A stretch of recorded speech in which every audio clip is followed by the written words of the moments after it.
Hello, everyone, and welcome to another episode of the Crystal Core Radio Podcast, the Roundtable. Joining me today, we got Gaming Kinda, Chrono, and Chili. Let's go around, talk about what we're playing, what we're excited about for the week, because we got a lot of stuff to cover, because this has become what was Chili referenced as the summer of MMOs, seems to be transitioning into the year of MMOs. So we're going to talk about that as a part of our big discussion of the show. And then, as always, we'll do 20 questions to wrap it up. I've been having tons of fun with that. I have a game in case nobody else brought one today. So we will see who is in the hot seat later this episode. Let's go with Chrono. Chrono, dude, what is going on with you, sir? Well, not much, man. I thought I'd kick off last week playing Wind Waker HD before the direct, so it would maybe force Nintendo's hand to announce it. But dude, no, let's now get I'm some just freaking genies and rubbing some lamps on for that one for sure. Yeah. So yeah, but apparently now I'm just gonna stick with the Wii U. You have a Wii U? Yeah, it's still functional. He's the one guy who bought one, and I bought it launch day, man. I was pumped. I bet a lot of them are still running. They have so few play hours. There was that whole the whole NAND corruption issue. So like if you've left it unplugged for a while, you might want to like boot it up, make sure it still works, and then dump the NAND so you can preserve your system. Nothing like troubleshooting to be able to play games. Just like I on the gave old mine NES. away. You gave it away. I did. I had a family member that really wanted it. I don't remember why. They wanted to play some game. Zelda on there or something. They were like, I've always wanted to play them all. Can I borrow your Wii U? And I was like, yeah. And then now the Switch is the place to play them all, except Wind Waker and Twilight Princess. Yeah, there's just a handful that it's like, and then we saw. Obviously, we're going to talk about the Nintendo event today, but we also saw like Metroid Prime, 4 finally, which also looked like it might be running on Switch 2 hardware. Like people were like, visually, that looks better than they expected. Yeah, we got Chris. He's down. He got something with his eyes. Peppers, and I just oh no, he got pepper eye. Oh no. All right. Anyway, Chili, what's going on with you? While Chris goes to recover. I'm not bad, thank you. I'm better than Chris, I guess. I'm not bad.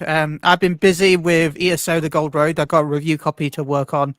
I made a new character. I've leveled up a character from 1 to 30 in the last couple of days. Plus, beat the story, and unlock scribing. I'm tired. I'm tired. So yeah, I'm excited to, but I'm impressed by it. It came. I know it came out on console later than PC, which I still get frustrated by the way, because the PC version came out June 3rd, and the PlayStation version and Xbox version came out June 18th, and that still frustrates me a little bit that they're not day and date on PC and PlayStation. But the PlayStation version, at least, I don't know about Xbox. I don't have Xbox, but the PlayStation version had no server issues on day one for an expansion launch, which for me is incredible for any game. I've not, the fact that I could log in without problem at all, no, I do feel bad maybe because there's not many people playing it, but the fact that there was no issues that I found, there was a couple of quest issues that I found, but nothing major. Yeah. All right. But yeah, so it's fun. RSJ fan is asking, how is he? So you having fun with him? I'm enjoying it. I do recommend, though. I know it has an optional sub, and I did pay for the optional sub. I am a sucker. I don't like playing the game without it because it does, like, you get like a bait bag. You get like all these like crafting supplies, like you get so many crafting supplies, and that fills your inventory so fast. And the sub actually gives you a bait bag and stuff like that to hold those items, like a crafting bag. So I'm a sucker for that because I like inventory space and I hold everything because I'm a hoarder. But if you're able to play free to play, well, buy to play, because you still have to buy the expansions. But yeah. So, Chris, you finding any enjoy game time for yourself amidst all of the 66 miles that you ran last week? So last week, no. Last week was very little of anything. I hired a coach to kind of just set out what mileage I need to do each week and be there for advice. And so we just do like Zoom calls every other week, and he kind of lays things out for me. Because this is a lot to learn. And, he was asking me how that was going. And I said, well, the grass is long, the cars are dirty, the dry cleaning is at the dry cleaners and hasn't been picked up. Like my wife has stepped up in a huge way and is working full time, but like she can only get through so much. So I did 66.7 last week, and like I just wasn't helpful. Like both bathrooms are a little dirty. There's probably trash full in half the trash cans in the house. Like it's just not getting done. This week is taper, and so this week, like she came home Monday, and she'd been out for a work thing, and I'm like, I installed the new water filter. I'm getting all this stuff done. I did have some plans for some game time this week, and I was really excited about it. And then I had a friend have an unfortunate death in the family, and he's in town. And so he bought tickets to FC Dallas, the soccer team here. Yeah. I'd never been to a soccer game live. And it's like a weekday game. So you go to a Wednesday game, it's $1 hot dogs, $3 beers, $10 parking, like at the gate. Like I was 5 rows from walking in. And then we were sitting 6th row from the pitch. And like, it was just this incredible experience for, I ended up picking up some of his hot dogs, and like, I had 6 hot dogs. Like I had a great night. And the whole night I think was like $48 or something. Like that's incredible. The tickets were like $20. He said there was a $10 ticket, but they didn't have a bunch in a row. There were some $10 scattered tickets. And I was like, that's delightful. And then I was like, man, how do we do more of these? Oh, they're on Saturdays. And if like Messi's here, it's like 10 times the yeah, there you go. So that makes sense. First was free basically. And then if you actually enjoyed this, don't enjoy it again. Other than that, I played some AoE with friends, and I'm looking forward to getting into 14. I've been really excited about the amount of positivity around WoW as we go into pre-patch. If you are a WoW fan, there are people that when you hear positive news around WoW, they go, well, it's not going to last. And they view that as like a bitter reason not to go. Yeah. No. That is like fruit being in season. That is go consume it, because you are right. This likely won't last. So like, this is the week to eat strawberries. This is the time to play World of Warcraft. Like they both may not be good in December. So you want to go consume it while it's enjoyable. So I'd love to get into some MMOs. Yeah, awesome. And then, talking about MMO. Yeah, go ahead. Good. Flatters from MMO Respect. I saw them talking about WoW is supposedly going cross-realm and cross-factional with guilds, which is kind of cool if true. Yeah, they're pulling down those barriers. Okay, so to put it in Final Fantasy terms, right now, one of the issues with going and visiting other servers, especially if it became like everywhere, you imagine you could go everywhere within your region, so everywhere within NA. But when you go there, you give up your free company buffs, you give up link shells, you can't be in the same guild as somebody that, a free company that lives on another server. And that makes a lot of the social aspects of the game really hard. And now further divide it and say that the choice you made with Grand Company early in the story has also been restricting who you're allowed to play with, like when it used to restrict who we PvP'd with. They're pulling that down.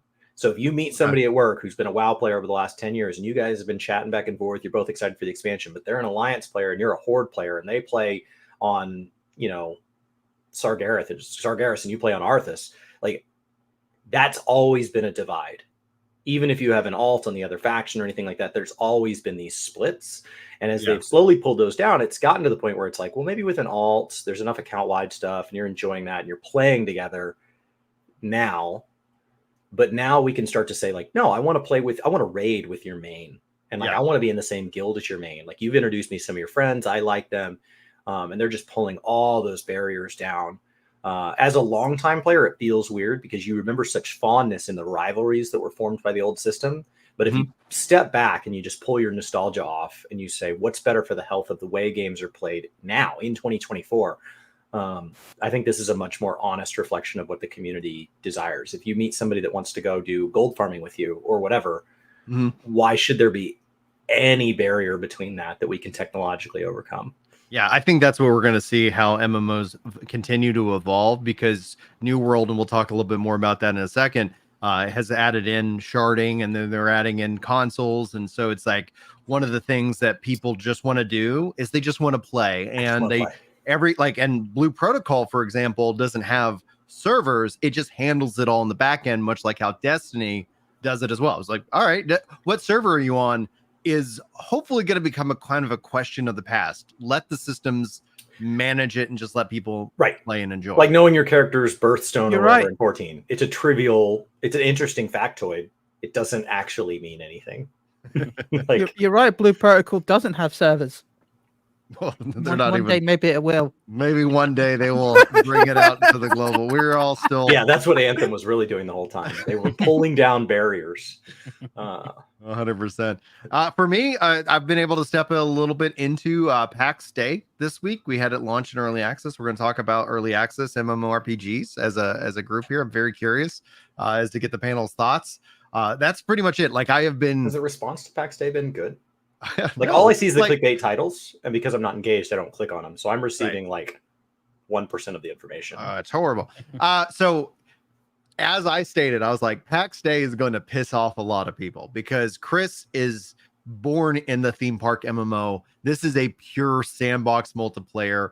It's going to struggle. It's going to have its problems, but that's the game that the developers want to make. And that's what the players who are actively having fun with PAX Day, they're like, yes, this is what I've been wanting. It's Valheim on steroids. It's got that sandbox survival kind of mindset. Okay. If you're not into that and you're like, oh, a new MMO is launched, let me go check it out. And all you've ever played is Final Fantasy 14 and WoW, for example, you're gonna be like, where are the quests? Where's the it's a complete different language. It's like if I dropped you off in the middle of Sweden, you might be able to gather what the heck's going on because there are people in Sweden that speak English, but you might be a little bit lost. Everything might just be a little bit different to what you expect. Interesting. Yeah. I've got some friends spinning up a modded Minecraft server. They do that every couple years, and it's like a way we reconnect.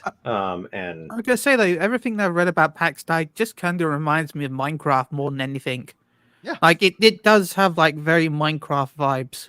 When I hear Valheim on steroids, that's what I think. I think you're charging towards Minecraft. You're charging towards Rust. You're charging towards these established games that have big, long, repeatable play cycles that people have made into, like a sport almost. Like it's this living, breathing thing, even though there's no, like the direction is almost community driven.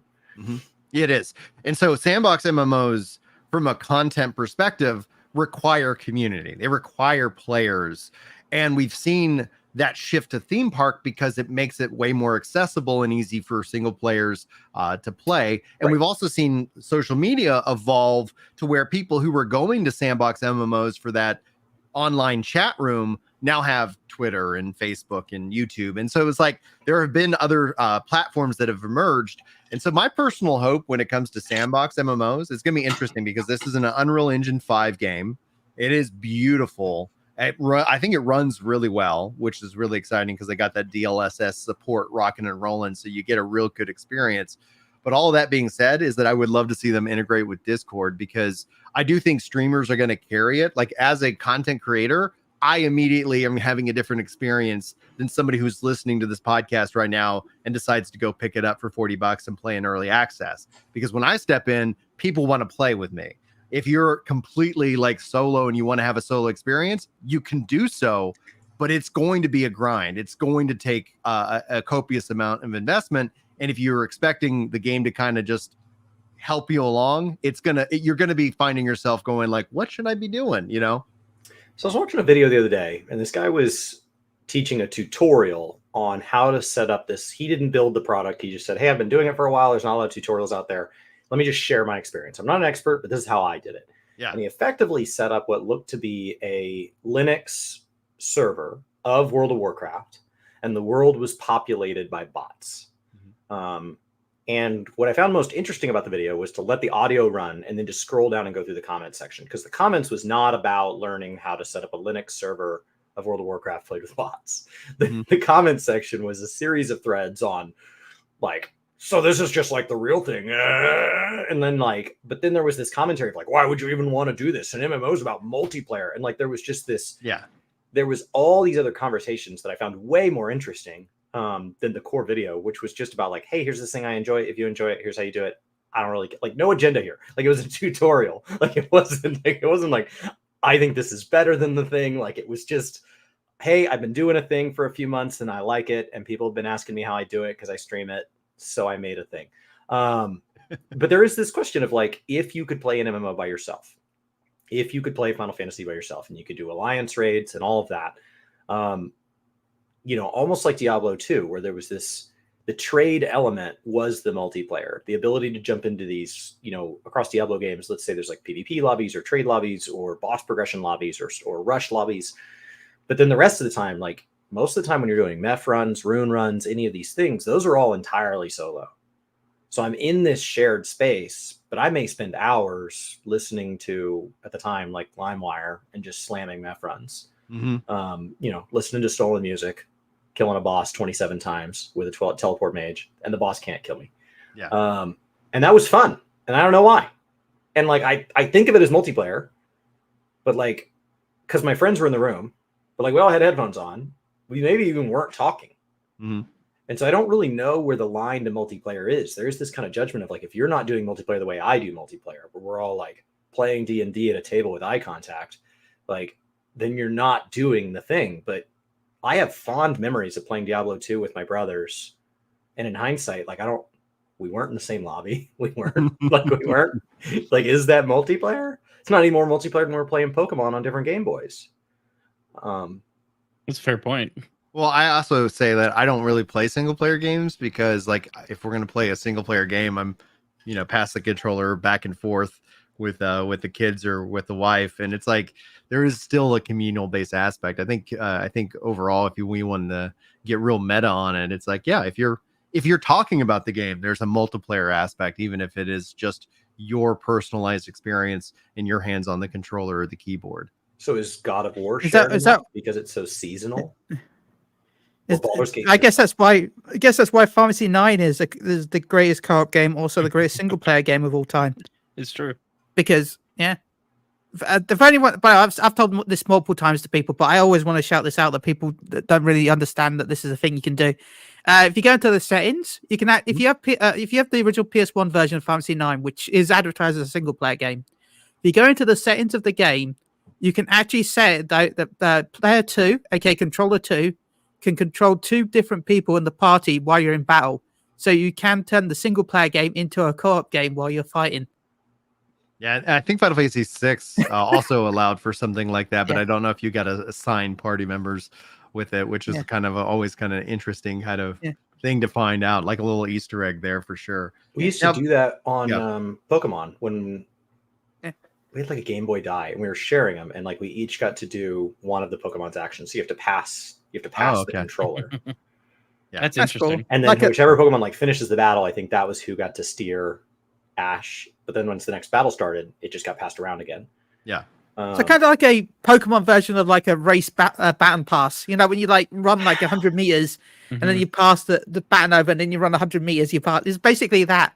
Have you ever played like a co-op board game where you're all like working towards an objective, but you're not necessarily all working there in the same way? Right. It was like that, and just as much shouting. Like you're doing it wrong. And like Death Stranding feels like, when we're talking about kind of these shared experiences, like Death Stranding feels like that. Like Death Stranding feels like you're all almost trapped in the same prison together. Yeah. Like you're like the guy in the cell next to you is impacting your experience. Kinda. Like I don't know. Because Death Stranding, that's like Souls, right? Like Souls got the multiplayer. It's got a multiplayer component, but it's not necessarily live or synchronized. Yeah, exactly. Now, before we move into kind of the Nintendo Direct, because I'd like to get y'all's thoughts, because I thought Nintendo did an incredible job, and there's a lot that they showed off. Kind of finishing off the thought about PAX Day and the online discourse is that there's definitely going to be that. I like any negativity. It's not wrong. It's just that it's to be expected. I would say within the MMOs, which are niche already, this is a sub niche within that. So it's going to appeal. It's also a part of early access, which means it's not feature complete. It's still listed as an alpha. Force Gaming tweeted out, like, I wish there was a label that you could kind of put on early access games. Like there's early access polished and there's early access, because essentially like when you step into an early access game, people are having wildly different experiences. No Rest for the Wicked, I think, is classified as early access polished. People are just waiting for new content versus, this where it's like, there isn't a lot of the things that you would expect even in the sandbox MMO, but they're working on it, and it's going to be a journey, which will be interesting to see in the long run. So, shifting to the Nintendo Direct, did y'all have a chance to get caught up on all the bits of news that Nintendo shared? Because I was hoping for one announcement, and I got my announcement, so I was very pleased. What about you? Let's start with Chrono. Okay, so yeah, I thought Nintendo did a phenomenal job. I really was hoping that they would kind of go ahead and pull the trigger on those HD Zelda ports, but I'm not disappointed because we got Metroid news, and that's what really stole the show. But I mean that Zelda Echoes of Wisdom game was a pleasant surprise. Mario and Luigi Brothership looks great, and Donkey Kong Country Returns HD, being on Switch. Like, I just love that there's a lot that Nintendo's like, hey, this isn't going to be trapped on old hardware that we don't support anymore. This is coming to, the current thing. And overall, did a good job. Some of the third party stuff I have zero interest in. Okay. I would say like most of it probably did not interest me, but the big announcements definitely got me hyped up through whenever they announced the Switch 2 next year. Yeah. What about with Metroid Prime 2? That visually, people were all speculating that was actually Switch Digital 2's Foundry footage. just put out a video recently. The trailer looks like it's running at 900p, so that's fair. That's definitely Switch 1 mode. Retro are also just some really great technomancers when it comes to development, and so we saw what they did with Metroid Prime Remastered and how great it looked. And so going into Metroid Prime 4, for it to be just bigger spaces and all that detail going into it, it looks great. I would not be surprised if there's a Switch 2 like mode when that comes out, where it maybe bumps the resolution and frame rate. Maybe it just ups the texture detail a little bit. But I wasn't disappointed with what I saw by any stretch. I just think they're going to push it a little further when that Switch 2 launches. If they don't, it really won't hurt anything. But I would be surprised if they didn't. What about you, Chris? Do you think this is going to be cross-generational, or is there any games that stood out to you? I'm just excited to see every time they do these. I'm excited when they talk about more stuff going to like this Switch Online mode. I do have this like pessimistic part of my brain that tells me we're not going to be archival enough, and we're going to fail to digitize some of this stuff. And it's like intentionally not scanning photos in a photo album like you're just waiting for water damage or fire to strip away your childhood. If you've ever known somebody who's had a house burned down or get damaged by water in a flood or something like that, like they just don't have any photos of their childhood. Like they're just gone. And like, I have that fear for these games, which are these big shared experiences. And that would just be this loss, especially for these running franchises like Zelda, where there could be somebody down the road. My nephew's a huge fan of Zelda. His 10th birthday was Zelda themed. Nice. He goes as Link, I'd say probably 2 out of 3 Halloweens. And to other costume related things, he's like, I'm getting out my shield. Am I allowed to bring my sword? Like he's excited. And it would be really cool when he gets to an age where he's willing to deal with bad graphics and things like that. Right now, he's a little, he likes things to be like pretty polished. But if he gets to the point where he's willing to kind of deal with some of the older things, like I'd love to sit down and play through or get his opinion on the old Zeldas. And the only way that's going to be possible is if we preserve them. It would be really cool to go back, I mean, my first games were like on DOS. And so you just wonder like how much of that stuff actually makes it, or is it just lost? Yeah. So I think that's my favorite thing about it. I'm interested in the Zelda as a protagonist. That's a nice take. I thought that looks really great. Yeah, too. I like the twist on it. I like the whole copy the item. It's kind of like I just can't wait to see what shenanigans people are going to do. Especially because it's the first Zelda where we play as Zelda. Right. Well, I mean, the first one in a long time, right? Wand of Gamelon. I mean, There was one that was like music based, and you like ran around, and it was like, Cadence of Hyrule. Yes, that was the sequel to Crypt of the Necrodancer. That was delightful. I need to play it. It's been on my wish list for far too long. I love the original game. Delightful. Yeah. Awesome. Billy, what stood out to you about the Nintendo Direct? I'll be honest, my Switch devices are just Pokemon machines. So this really didn't excite me that much because I pretty much buy the Switch for Pokemon.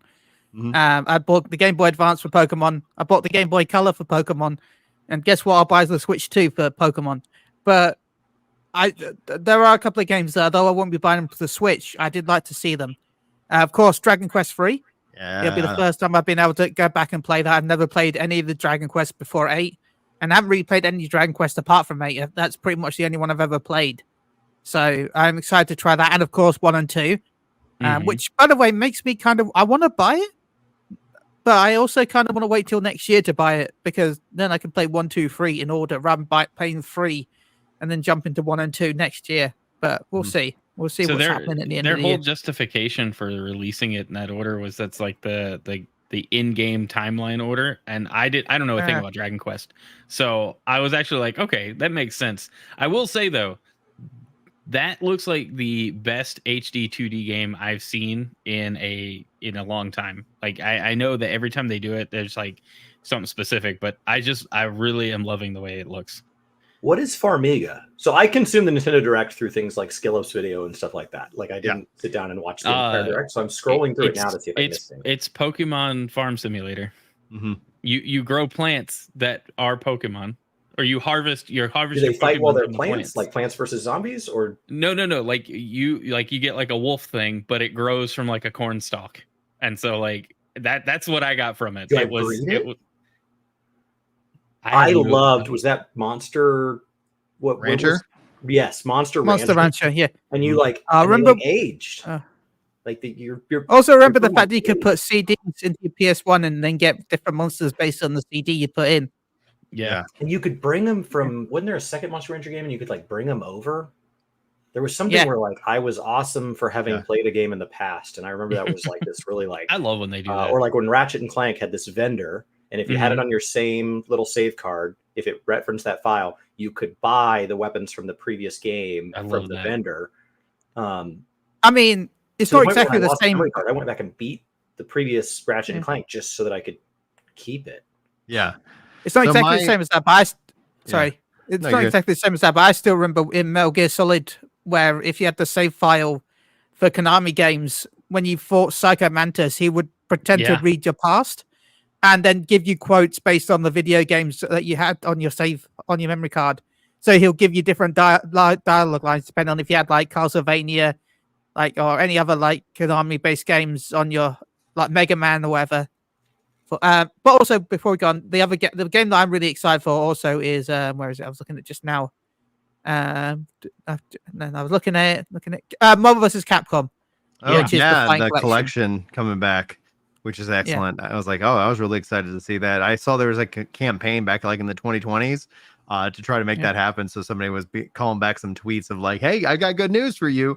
4 years later, that it's finally happening. My game for the show, Xbox. Yeah, I don't know why. Why did Capcom just completely skip Xbox with this release? A lot of people are just skipping Xbox. MVC2 was like a big OG Xbox title. Yeah, it just there's something afoot. Go ahead. Do you think Capcom made a statement? Sorry. Go ahead. No, go ahead. Go on, Kev. Capcom made a statement where the fact that it's mainly because they used the NT engine to actually do these ports, and supposedly that the NT engine already works on the Switch. And it works on PC and it works on PS4, but they didn't actually have it running on the Xbox, so they would have to completely redo the engine to actually have the games on the console.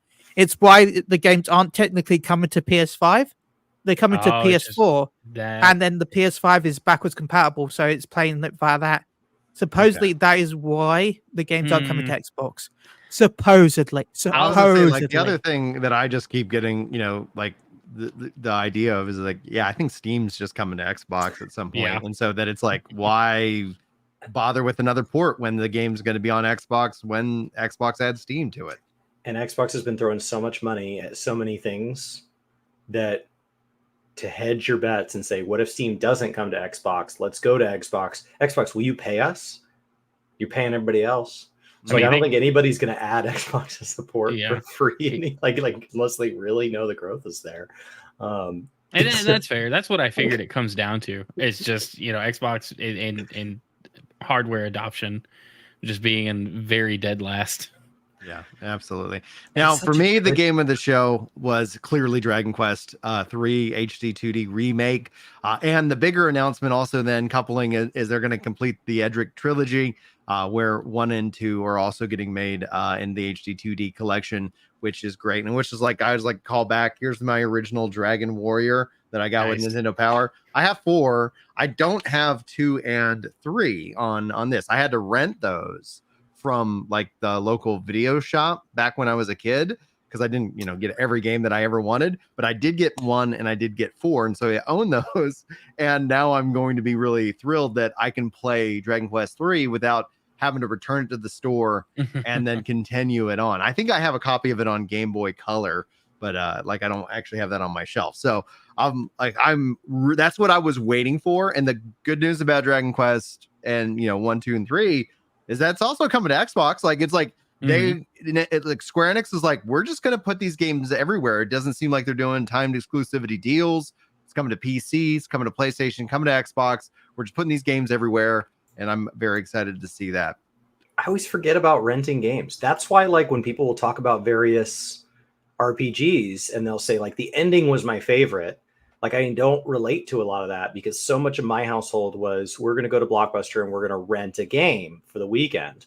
And that means like if I didn't beat it in the weekend, but I made it what felt like substantially far, and in the next week I got to rent another game, I'm not going to rent the same game just to get to the ending. Like I'm going to rent something new. And so like I consumed like the first half of so many games as a kid and never made it past the end, because like the rental market meant you gave it back. So there's a lot of games as an adult I'd love to go back, and like the ending, it'd be like half nostalgia, half discovery. Like when we get to a certain point in like the stream, Wait.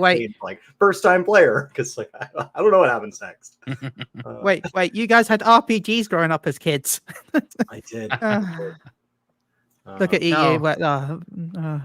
Now I want to pivot to the New World news and get everybody's thoughts, because New World announced that they are coming to consoles, Xbox and PlayStation.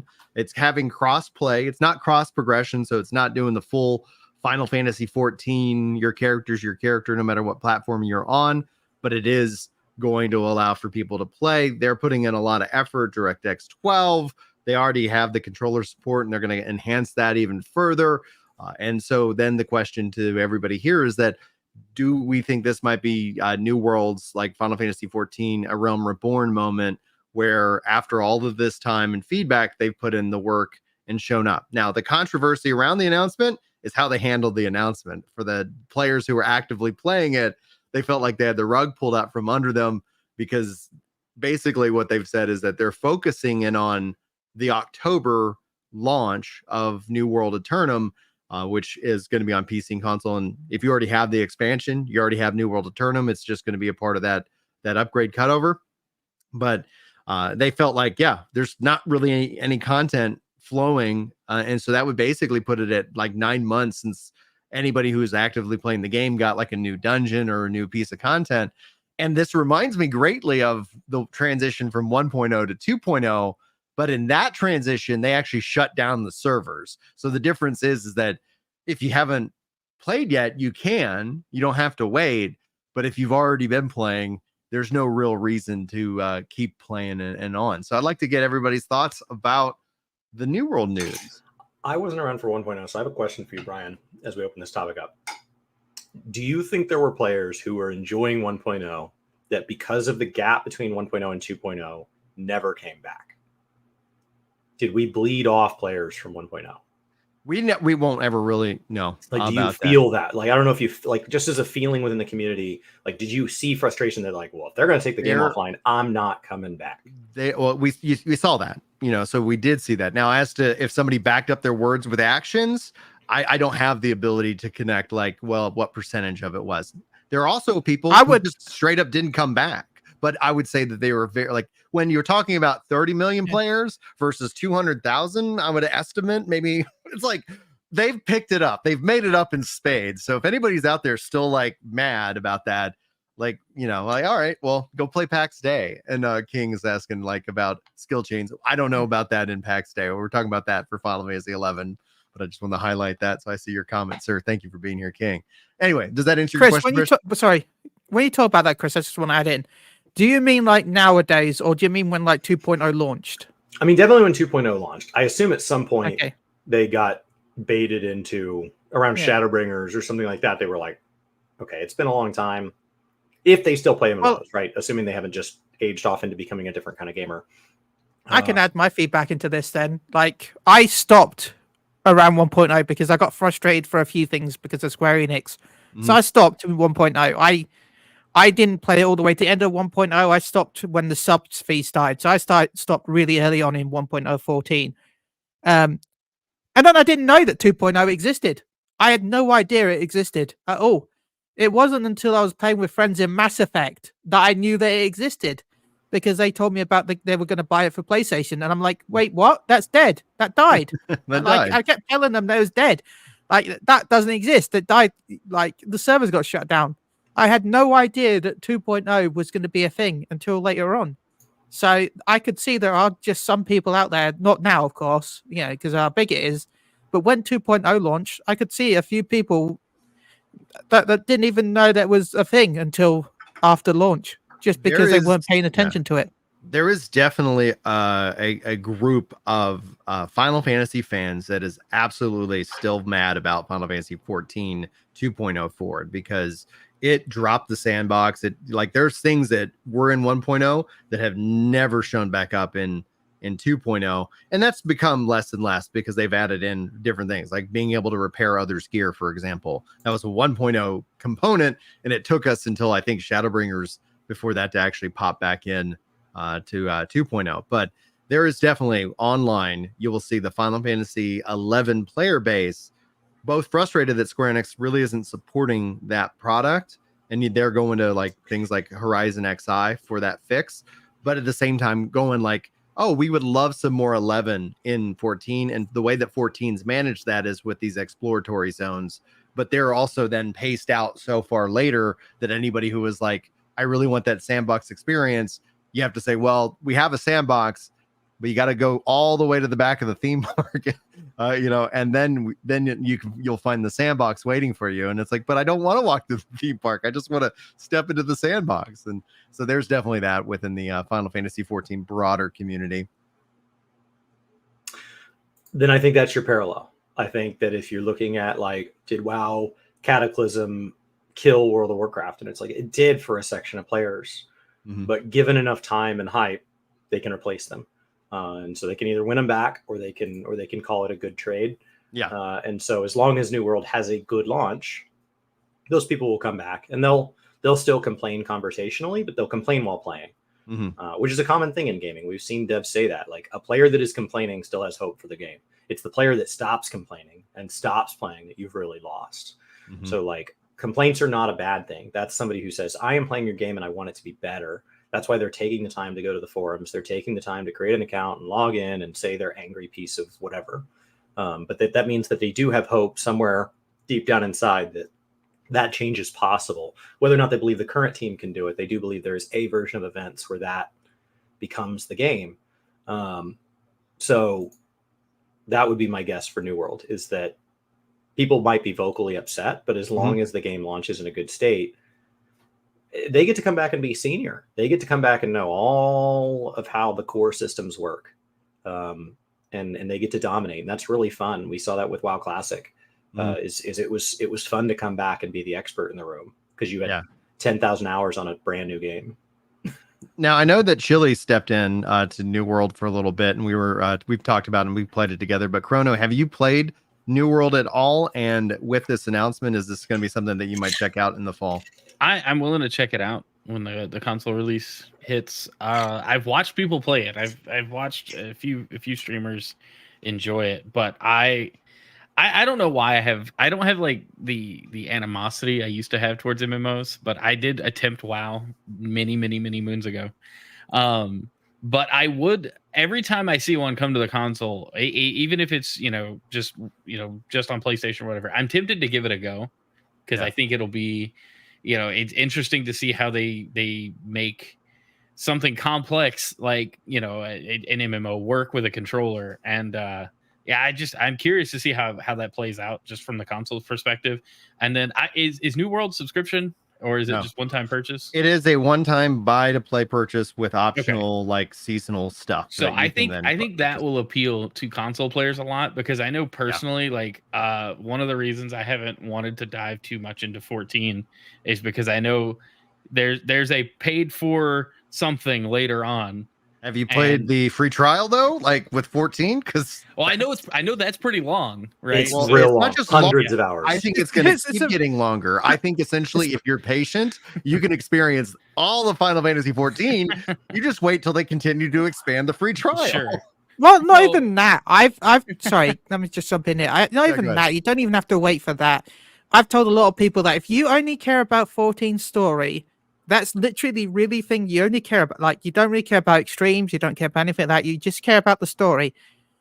Square Enix often does a return back player campaign where if you're not subscribed for so many months, you then can log in for a certain amount of hours. I think it's normally like 24 72. to 48 hours. Okay.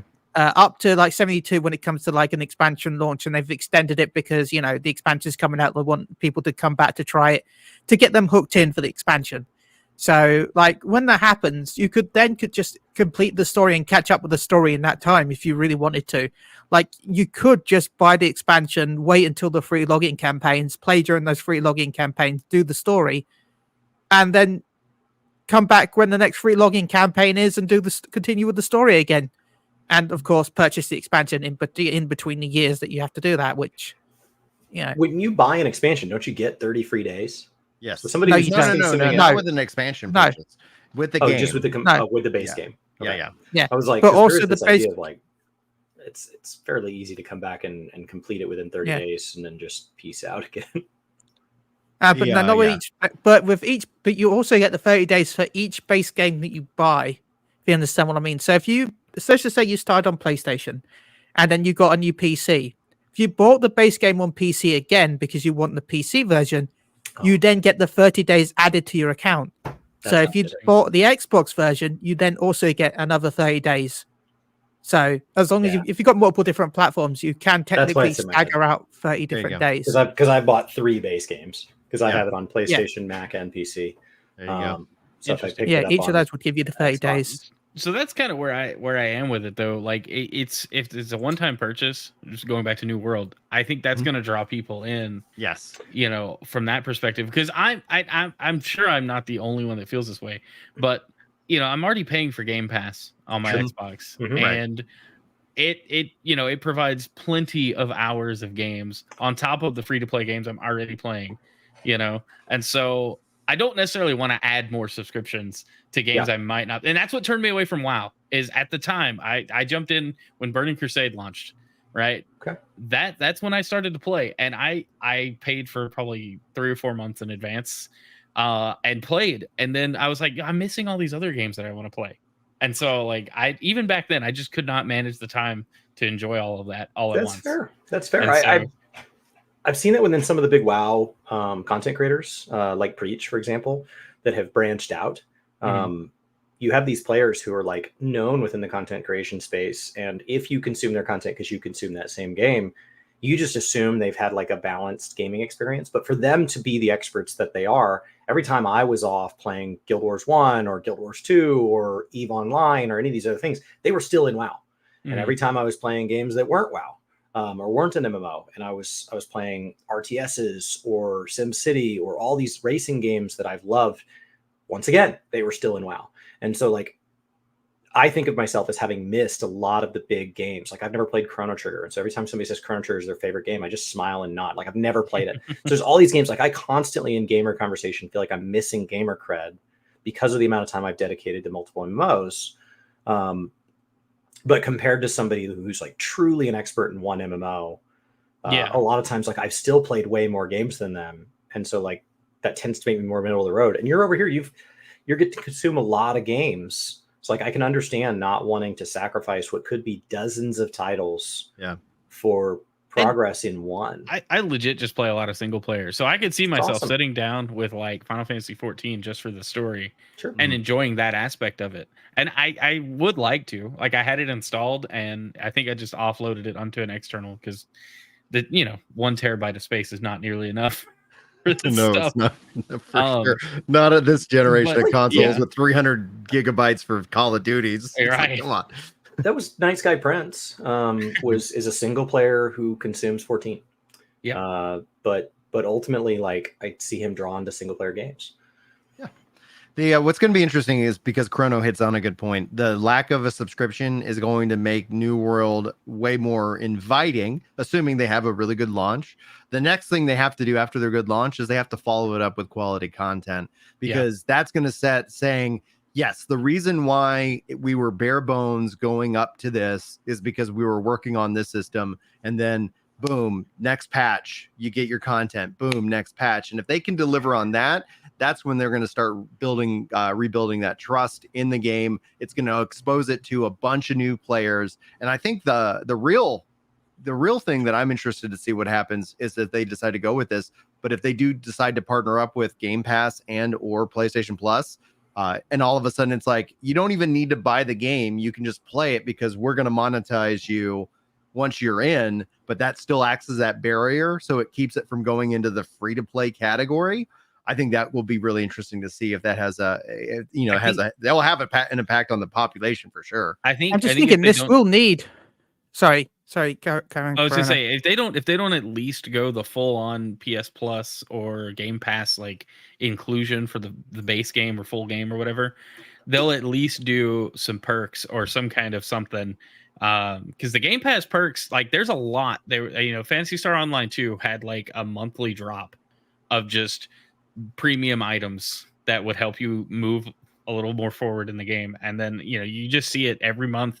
There's just some other service game that gets a pack. So they should at least go that route with as big as this is looking to be.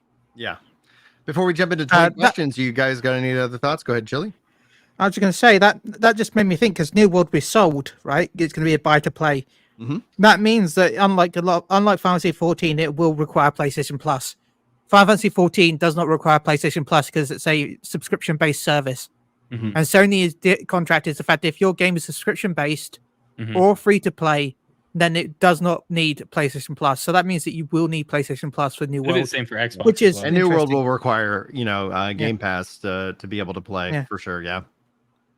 Which is interesting. And by the way, Fantasy 14 also gives you a free teleport. I know that's not much, but you get if you have PlayStation Plus and you have Fantasy 14, you do get a free teleport. But what's interesting though is the fact that the free teleport only works on the PlayStation version of the game. If you play on PC, from what I've heard, you do not get that free teleport. I really wish they would just start I don't know if that's true or not, adopting because I don't cross play progression PC across all of these multi-platform releases. Like, it's kind of like the WoW perspective where they're allowing all this cross server stuff. The whole idea of the servers is such a legacy thing that just has stuck around. Now we're looking at platforms, and I mean, it's like if a VCR didn't play a certain tape all of a sudden. It's like, look, all the consoles are doing, a PC included, they're all playing the same, they're running the same game. It's like all this legacy locking behind platforms just feels like an archaic system that they either don't want to spend the time to develop the fix for, or maybe it's so ingrained that taking on the task is just like not even in the books. That's a great parallel, right? If you were middle of the DVD watching on your TV, and then you took a road trip and you have a TV in the backseat of the car, you have to put the DVD in, and then you have to select the chapter where you were. Mm-hmm. But now, like, if I'm watching TV while eating lunch and then I want to get up and do the dishes, I can turn off the TV, turn on my phone, go to the streaming app, right, and it will pick up exactly where I left off. I can push the back button for 15 seconds or whatever, and rewind it just a little bit. That's effortless, and then off we go. And so, or if you change locations, you're going to the airport or whatever, you pick up right where you left off. Right. And that's what I expect from my games. Like, I don't want to have to rewind the tape to put it in a different VCR. I want to just pick up where I left off. Yeah. And that's where like cloud saves have been really cool. It's just with these multi-platform games, they really and it's really on the devs and the publishers that are backing them to build those systems in, or at least integrate with each platform's cloud save system. But I mean, there's got to be like a global like step forward in that regard. Mm-hmm. And it's not because I'm not willing to fast forward. But it's if I get to my seat at the airport and I have 15 minutes until it's time to get in line to board the plane. If I have to put the DVD in and then watch the 10 pre-roll ads and then get to the menu and then select a chapter select and then go to my movie and then I'm actually halfway through that chapter, so then I'm trying to rewind or fast forward to get to the right spot and then push play, it's not worth it for that 10 to 15 minutes, as opposed to I can hop right back into that. Right. Joy. Competition is key in that regards, because and this is the same thing like what I've said about Destiny 2, is that if you're going to be a looter shooter, that's going to try and no matter what draw parallels to what Destiny is doing, but you don't have cross-play, cross-progression, you're not going to succeed, even if you are the better game, because people are just going to be like, well, it's me and my friend group. Like we're already established. You're making it way too hard for these. Actually, you're adding in more requirements that aren't over here. I'm going to probably take the path of least resistance. I've made that same argument about like Horizon. I was sitting down to play Forza Horizon, and it's like, oh, you need a 30 gig update. I was like, I guess I'm not playing that today because I only had 15 minutes. And so then I'm like, well, I'm going to go play something that I can boot up, put down in 15 minutes and call it a day, which Horizon can be that. But whenever it has those kind of massive updates, that's where it's like, all right, but now it's in the cloud. So now I just booted up in GeForce Now, which is like, all right, call it a day. This is great. Rewind 2 years, and you were talking about little babies in the house and how you were having trouble playing 14, but you were able to play these other games that could consume those little moments of time. And that's where I'm at with this amount of running. I do have 2 or 3 hours to play games in a week, but it's not 1 2 or 3 hour block. It's a series of 10 to 20 minute blocks. And there is this idea of like, what, you can't just do something else for 20 minutes? Like, no, but it's 2 hours across the week. So it's enough. But you have to set up your game in a format where I am allowed to break it apart like that. And MMOs are just not. I can't play an MMO in 10-minute spurts, as opposed to I can knock out my Duolingo. I can play phone games. I've been playing some Call of Duty. I've been playing some Age of Empires. And these are these games that can consume these little an hour or less moments. And MMOs just don't. It's really hard. You guys ready for some 20 questions? I'm ready. All right. I've got the game in mind. I'm going to be the host for this one. So for those of you who are in the round table, questions to you. Let's go. Was it published by a company in the West? Let's see here. And by West, I would say yes. Okay. It's always NA Europe, and then there's basically Japan. Yeah. All right. Was it first published pre-2000? Pre-year 2000. So 1999 and earlier? Yeah. No, it was not published 1999 or earlier. All right. Okay, so after 1999, published in the West. I mean, we might as well continue with that. We should get a platform in there, right? Yeah. And I was thinking like we should, because that's still 25 years. That's a lot of years. 24 years, sorry. That's still a lot of years.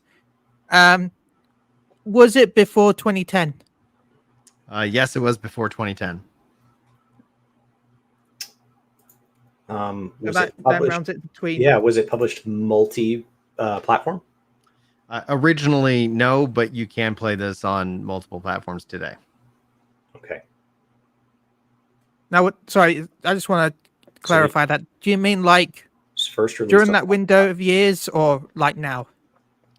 Years later. Yeah, so it was originally released on one platform. Yes. But as of today, it has since been. You can play this today on a handful of platforms, but when it was originally published, there was only one way to play. Was it originally a PC exclusive? No, that's 5. Do we want to do a genre? What? Whatever you think, Chili. Now, a lot of games, because the PS2 was so big back in the early 2000s, that I do feel like a lot of games came out onto PlayStation 2 first and then got ported over from the PS2 to other consoles. So, yes, chat can guess. You guys can guess all you want. I'm not going to. Even if you get it right, I will reveal that. Hey, chat got it right etc. Now, I Once don't want the to say it game's wasn't on over. PlayStation because in the early 2000s, you got PS2, PS3, and Yeah. PSP. Or Sony. So that is still 3 different platforms. So we could say, was it on the Sony platform? I guess. Not originally. Well, that's not asking you. Okay, there you go. sorry. So he Right. said not originally. So there was 6. Oh, I was just asking you if I wanted. I don't know if it's ever come out on the Sony platform, just to kind of clarify that answer, but I would, it might be. I don't see that information available. I would assume maybe, but I don't know. Which it was originally Western, so it would have made sense that it's not Sony. So that knocks out Sony's Western studios. Yeah.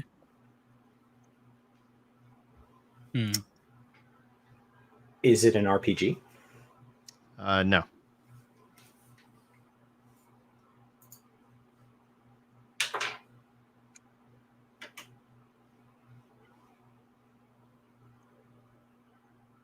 So 2000s to 2010. That leaves what? Xbox, GameCube. No, I mean it's West. It's Western published, right? True. Yeah. So it's not going to be. It means most likely Xbox 360 or some form of handheld at the time, because I always lose track of what handhelds are out when. You have the decade. There's a lot of stuff that still happened between 2000 and 2010. It was not PC exclusive, so like it came out on a console. Mm-hmm. And it's not an RPG. Correct. We're at 7 questions. Just heads up.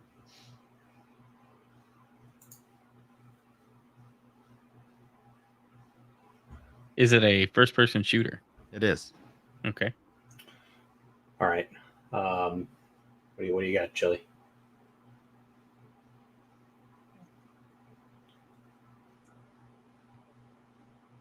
Well, we've got Western FPS pre-2010.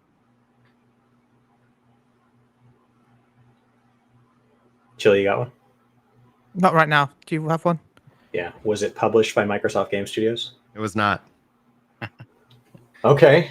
That knocks out like the Halo, Gears of War, all those games I know Brian is a huge fan of. I'm a huge fan of this game, because that wasn't that originally a Microsoft Game Studio, right? Wait. Yeah, back in the day. Yeah.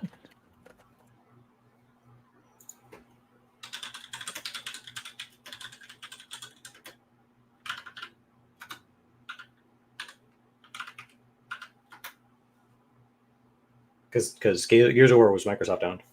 Yeah.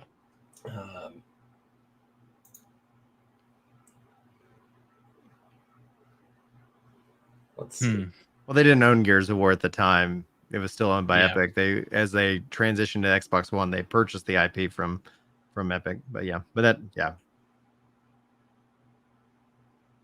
Right. I think it was still published by Microsoft. I mean, I know it's an FPS, but did it feature multiplayer? Yes, it's 10.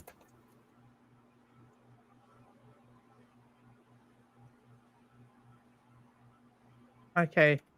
I have an idea of what it could be, especially after the Nintendo Showcase. And there's a game we didn't talk about that was at the Nintendo Showcase that is now technically on a different console.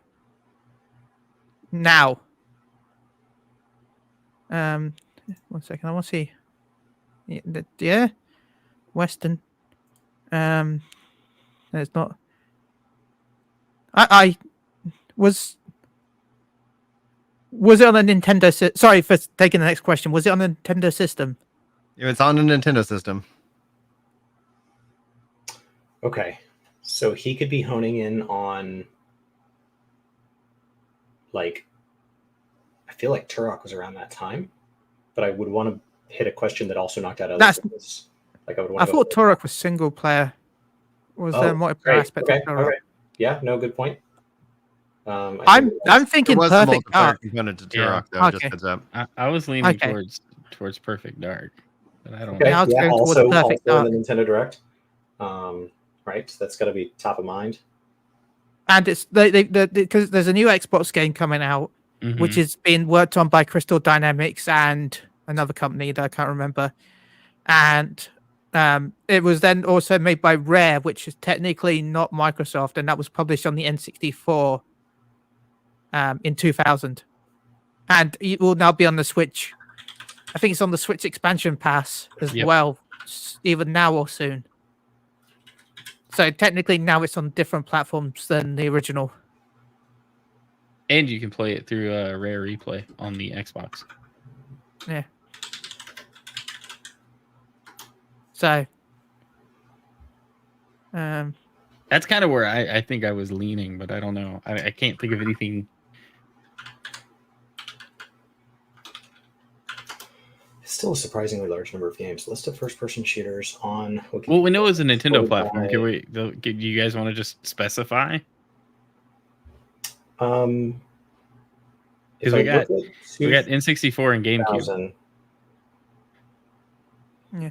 Unless it was a weird like port to the GBA or something. Our favorite first-person shooter. You have 9 questions to work with. You could really whittle this down if you need to. Yeah. All right. Well, I'll ask: is it an N64 game? It is. All right. See. Okay. Confidence building. Okay. That also then leaves the greatest multiplayer shooter of all time, in my opinion. Well, the grandfather greatest multiplayer shooter of all time, because it probably doesn't age that well because it's very old. But like GoldenEye. Yeah. So and then Perfect Dark came out of the same team, but GoldenEye was like 90s. It was like 98, 99. Yeah, GoldenEye was older. That's why I didn't go there. All right. So I just want to mention how good GoldenEye was. Yeah, it's fair. Yeah, so unless it's like a bait and switch and we're like looking at like Medal of Honor or something. Turok and Turok 2 were both before 2000. Quake 2. So we'd be looking at likely one of the GoldenEye games. No, I thought GoldenEye was before 2000. The World Is Not Enough, released in 2000. Oh, yeah. If he's screwing with us. Because that's not the GoldenEye people think of when they think of N64. Yeah. Yeah. It was such a disappointment. Yeah. When you fired it up. That was a follow-up, and it was awful. That was when EA started publishing all the Bond titles. EA did the Bond titles, and it was just the worst. Like, it was like it never lived up to what... It never had the heart that GoldenEye had. It's the only one. I gotta find a better. How many questions we got left? You got 8 questions left. I thought of a few, like a couple that I've seen chat ask, and I was like, oh, that'd be an interesting question. We'll see if anybody asks it, or like if you want to try to whittle it down even further to build. I don't know. I'm feeling pretty confident. Well, this was. I mean, is Tomb Raider considered a? Nah, Tomb Raider's third person. Yeah, third-person adventure. Okay, fair.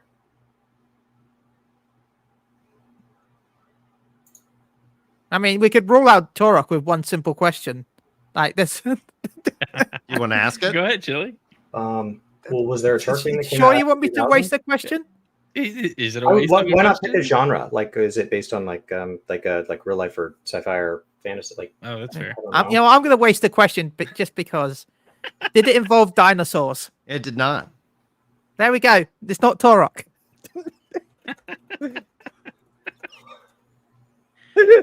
I feel like we know the answer. We're just dragging this out. My wife's like at the door. You say that. You say that we know the answer, but Brian there's in a trouble huge over chance here. that we don't.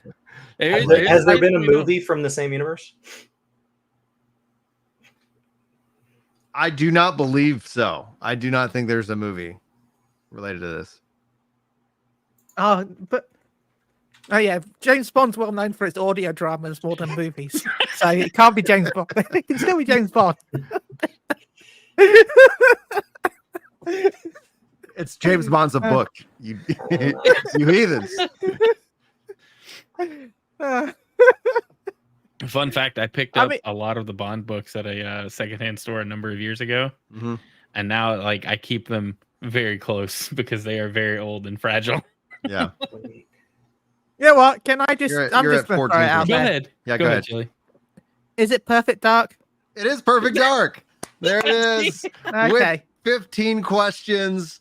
He GG's. brings I it feel like- home to Dunk. And one of the questions I thought was a really good question to ask that Camera Stroll had it.